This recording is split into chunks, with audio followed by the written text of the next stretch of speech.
तर कशा आहात मित्रांनो? आजची सुरुवात आपली केदारनाथच्या मंदिरापासून होते. तेवढं होताच आपण मी आणि माझा मित्र विशाल म्हणजे छकोली दोघं निघतो आम्ही खेड तालुक्यातून मावळ तालुक्याकडे. तिथं दिसतात सूरज भाऊंचे दर्शन झाले, ते पण रिक्षा ढकलताना.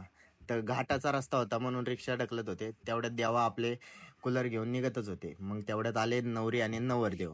यांच्या वेडिंगसाठी आपण तिकडे गेलो होतो. तर त्यांची एवढी मोठी ओढणी पाहून धरायलाच 7-8 जण होते. मग काय घेतला भावासोबत एक अजून सेल्फी. त्यानंतर वेडिंगची सुरुवात झाली. त्यानंतर तथागत गौतम बुद्धांच्या मूर्तीकडे पाहून मन प्रसन्नच झालं. लाडू पाहून तर तोंडाला पाणी आलंच. तर मित्रांनी चालूच केलं तेवढ्यात लाडू. सूरज भाऊंनी तर मट्टा खाल्ला. प्रणित भाऊ होता आपला, काय रबडीवर रबडी मारत होता. 7-8 रबड्या मारल्या तरी काय त्याचं पोट भरणं. हरामखोर रे निवळ. त्यात भाऊला कळालं मी व्हिडिओ काढतोय, लगेच वाटी घेऊन व्हायला लागला कडाला. मग ह्या काय मॅडम, ह्या पण मॅडम रबडी आणि मट्टा दोन्ही सोबत मारत होत्या.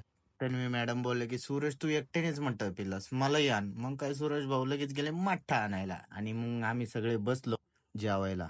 त्यानंतर जेवल्यानंतर आम्हाला गेले 4 सुखाचे घास, कारण आम्ही सगळे बसलेलो सोबत सगळे. आणि येता येता गणपती बाप्पांचं दर्शन केलं. तेवढ्यात येता येता छोकोली म्हणली कॉफी प्यायची. मग काय गेलो आम्ही कॉफी प्यायला. भाऊनी वेगळ्या 2 कॉफी मागवल्या, पिल्या आणि निघालो घराकडे. चला मित्रांनो, बाय बाय, भेटत पुढच्या ब्लॉग मध्ये.